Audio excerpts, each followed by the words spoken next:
Ahoy everyone, Tightrope here. Today we're taking a look at the UI changes and the new maps that arrived in the 2.3 patch for Company of Heroes 3. Patch 2.3 has brought an overhaul to the menus. The first change we're going to look at is the resume button. This used to be kind of useless because it would just show your previous campaign save, which after you complete the campaign was then useless. So after about 20 hours of gameplay, you would no longer have a use for that button. In fact, it would be a downside, because if you accidentally clicked it, you'd be stuck in loading screens for ages. But now, as you can see, we'll jump you back into the mode you played last. So in my case, that was Skirmish. So now I can click Skirmish and go straight into Skirmish. So saving you a bunch of button clicks to get into what you were playing last. This might be the best change of this patch. Navigating through the menus has also been changed. If I click on play, for instance, you can see we've got tiles in the middle of the screen instead of just text options along the left-hand side. We've got some nice key art kind of representing roughly what each menu has inside of it. So that's a nice change. Looks good. Does involve a bit more mouse movement than before to get around. So maybe it'll be a little bit slower to navigate through some of these menus. I was wondering if maybe Relic would give hotkeys to each menu. As you guys know, us RTS players, we love our hotkeys. So maybe this will be like 1, this will be 2. 1, 2, 3, 4, 5. So, could hit 400 APM in the menus navigating our way through. It'd be kind of cool. The loadout button are where the biggest changes are hiding for this patch though, because upon clicking it, now you can see exactly what skins your army has equipped and quickly change them. You can just switch between units, look at them from every side, and on the right hand side, where you can change between the different skins. So if you want to just change one or just preview what the skins look like, you can click on them. Equip will change one unit to that skin. Equip all will change your whole army to that skin. So yeah, very easy to change your skins. And if you don't own a skin, you can actually preview it by just clicking on it here and then go to view and store if you like what you see, and you can go and purchase it. So kind of bringing the loadout and the customization into the current decade, and you can just see things a lot better now. This is a really big improvement for people who like to customize their armies. The store has also been changed. Now it looks very similar to the loadout that we just saw, but for battle groups you can actually now preview the unique units that you get in each battle group. So if you're uncertain on what you're buying, now you can pretty easily just scroll through, have a check, see the custom cool units you're getting in each battle group. So makes you more familiar with what you're purchasing, I suppose. So that's nice for people who don't have all the new DLCs. And then for the cosmetics, looking very similar to the loadouts, but you'll notice you can no longer purchase individual skins. You can only purchase them as a big bundle. So a bit of a blow if you only like one particular model skin. You can no longer buy that individually, but overall it does simplify things by a bit. Relic have also been pretty generous with this change, because if you did own only one skin from a whole skin pack, they were going to give you the whole rest of the skin pack for free with this update. It may take a couple of days to show up in your account correctly, but yeah, that's pretty nice. Free skins maybe. The final group of menu changes are to the profile section, so we're going to access that by clicking up here. And first off, the stats area is different. Now there are more stats available on the first page, or there's not a bunch of sub pages you have to click through to see all your stats. And there's drop down menus for different fractions and different modes, so just a bit easier to see stuff without clicking through a bunch of options. When it comes to badges, now you can see them quite nice and enlarged. And for instance, if you don't own a badge, you can click on ones you don't have, and then down the bottom, I think I'm blocking this, but it will tell you how it was unlocked. Same or similar story for banners and for titles. So yeah, just a nice little tweak to your profiles, making customization just generally cooler in Company of Heroes 3 than it used to be. Moving on to looking at the new maps, and we're starting out with the 1v1 map, Égletons. In terms of fuel, it has 4 + 8 points, which I can't call low because they take the same time to capture as a medium fuel point. So yeah, I'm calling them +8s for now. Hopefully Relic will come up with a new designation for them, kind of similar to the resources that we have in the middle of Twin Beaches. And also have 1 medium fuel point in the middle of the map for a total of 42 fuel on the map. And for munitions, we have 1 low point, which is kind of acting as a cutoff or a connector 5 medium, and 2 high for a total of 87. And for strategic points, we've got 4 of them, all nicely placed for cut-off duties for a total of 32 manpower.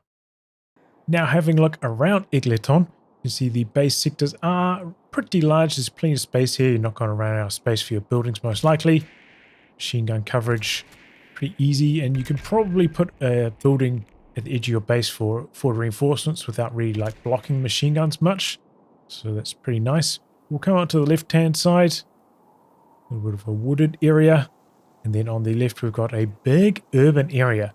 Lots of heavy cover walls, elevation changes, huge number of garrisonable buildings, huge number with loads of windows pointing in pretty much every direction for a lot of these buildings.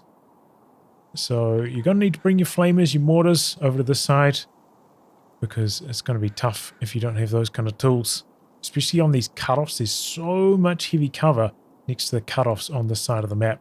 They're going to be really hard to reclaim, so watch out for that. Lots of urban and heavy cover fighting on this left-hand side. There's the other base sector. Going back out. I was looking at the cutoffs over here. You can just capture the cutoff without getting shot at from the heavy cover. I think most of the time. But you have to be really like... I've done it before, but yeah, you have to be like really on the very, very edge. It's hard to achieve. So I think that is a bit of a worry. You know, having heavy cover looking over your cutoff like this often makes it really hard to get back on the map. Especially if you have to be like razor sharp on the very finest edge to be out of range on that. So maybe they need to shift this cover slightly further away because otherwise cutoffs I think are going to be a little bit too brutal. And here's the cutoff on the opposing side, for instance. This one seems to be maybe a little bit better. So maybe, yeah, maybe they need to tweak the cover and the cutoff on this side of the map. And having a look, we've got quite a steep hill up to the top. Medium fuel in the middle. Pretty open area though in the middle. Probably some sight blockers through this area. We can maybe see what that looks like to walk through. So yeah, could easily like outposition, outflank machine guns and stuff through this area with all these bushes and trees blocking vision. Should be pretty interesting for small arms firefights with SMG units, for instance. Next is the 2v2 map, Pisa Centrale. It has 6 low fuel points and 2 medium for a total of 50, which is a little bit on the high side. For munitions, we have 6 low, 2 medium, and 2 high for a total of 82. And a lot of these towards the south kind of act as their own cutoffs. So as a result of that, we've only got 2 strategic points on this map for a total of 16 manpower. Having a look around Pisa Centrale, and we're starting out in the base sectors as always. And you can see that the base buildings are really close to each other. So close that you could probably even share the small radius of a DAC med truck between the two teams. That's how close together they are. Though they could also open up counter opportunities, like maybe a BL 5.5 barraging into this zone. It's going to be a very high density of retreated units and buildings, so you pretty much couldn't miss. But yeah, really close to each other, although there's still more than enough space to build all your structures in their bases. Now having a look, we're starting out going to the top side. Overall, pretty urban area, lots of heavy cover, quite a lot of garrisons. As always, it will take a bit of adjusting to which garrisons you can actually get into, which windows are facing which direction. Unfortunately, they didn't fix the unit occlusion inside garrisons in this patch. So it takes a little bit of extra learning, like which windows are available to fire in which directions. Hopefully they'll fix that at some stage. And then we've got the VP up here. But yeah, overall quite a lot of heavy cover and garrisons on the top third or so of the map. As we come into the middle, and if I switch perspectives, it may become apparent what this map looks familiar to, and that's the 2v2 and 3v3 map from COH3, Edelbruck Station. We've got the train station kind of over here, and then there used to be a VP here, but now it's a medium fuel in the middle instead. So familiar sight for you COH2 players. Now, strategic points, I think now that you can build manpower caches on, it's pretty important to mention these. And on this particular map, they are pretty close to their team's bases, so reasonably safe, but also like attackable. Like there are some opportunities for the enemies to come in and clear off the cache here. So I think for team games where caches are pretty relevant and players are liking to put those manpower caches down, very important to note exactly where these are positioned in their sectors. Yeah, through the middle, a lot more open. Not actually even like a lot of heavy cover through the middle. Just, you know, a lot of wooden boxes and stuff. Pretty open. Plenty of space for vehicles, big boy AT guns. Like vision boosters, I imagine the kitten crowd with boosted up vision is going to be really good through this lane of the map. Now coming down towards the south. Looks kind of similar to the top, but overall a lot less garrisons you can actually jump into. Maybe a little bit less heavy cover down the bottom here as well. Quite a lot of like high walls blocking sight. So I imagine the top and the bottom of the map are going to play quite differently for Pisa Centrale. Here is the sector layout of the new 3v3 map, Sedjenane Marshes. For fuel we have 6 low points and 2 +8s in the middle of the map for a total of 46. For munitions we have 12 low points, which is a large number of low points, lots of capping involved there. 2 mediums for a total of 80, so a little bit on the low side for munitions as well. And for strategic, we have 4 strategic points for a total of 32 manpower. Having a look around Sedjenane Marshes, the bases are reasonably far apart, though you could probably share healing. I think a med bunker could reach both bases all right. You can straight away notice though there's kind of like a haze or a soft focus to the camera, maybe representing like fog over the top of this map, which I'm not a huge fan of that effect. It kind of makes me feel like I'm losing my eyesight looking at this, but you know, it's the weather, I suppose. Coming along the outer edge.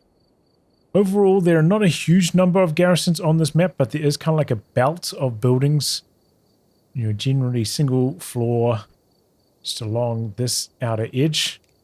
So if you're playing on this lane, you're going to need to bring your flamethrowers, your grenade launchers. Grenade launching 250 is probably going to be pretty strong on the top side of this map. But overall, like reasonably open, no like super long sight blockers or anything like that. Imagine machine guns will also be pretty successful up the top here.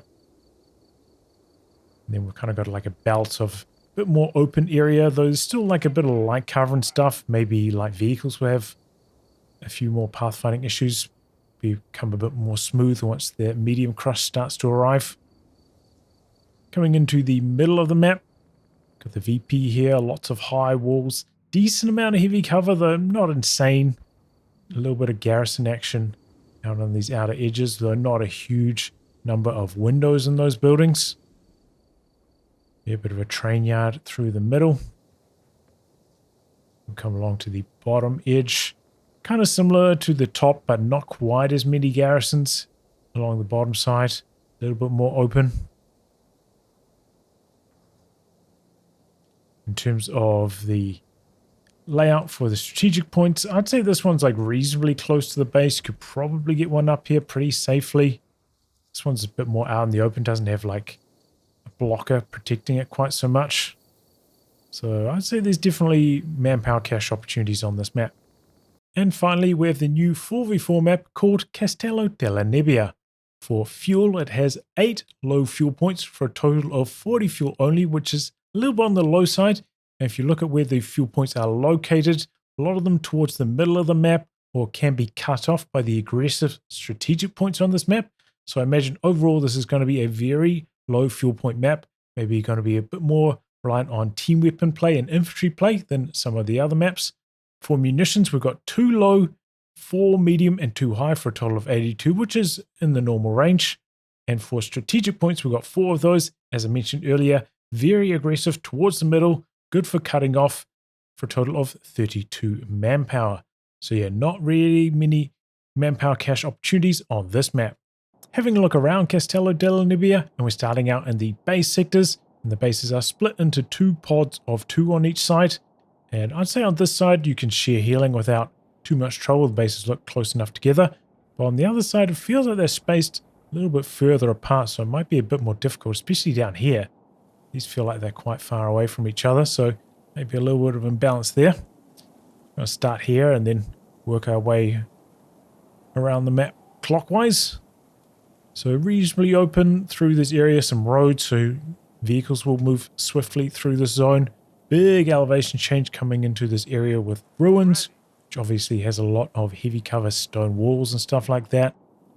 So lots of heavy cover here in the early game. And overall, this kind of area is pretty valuable pot of resources. Got 2 low fuels, 2 medium munis, and a VP. So I imagine this area will be pretty hotly contested throughout most of the match because it just seems like it's got a pretty high density of resources. But then the elevation dropping off sharply back down, coming into the middle of the map. A bit more open through here, a bit more flat. Lots of trees, lots of light cover from that. Imagine this will come even more open and flat as the match progresses and everything here gets obliterated or crushed. Coming through. Overall, you can see basically, I think, in fact, every building on this map is barred from entry. So if you're hoping to play Italian partisans on this map, good luck to you. I don't think it's going to be the map for you.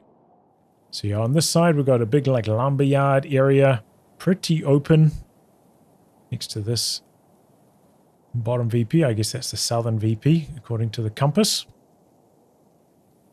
Overall, a very pleasing to the eye theme, and I don't know, this one's got fog, but it doesn't like irritate my eyes as much as the 3v3 maps variant of fog for some reason.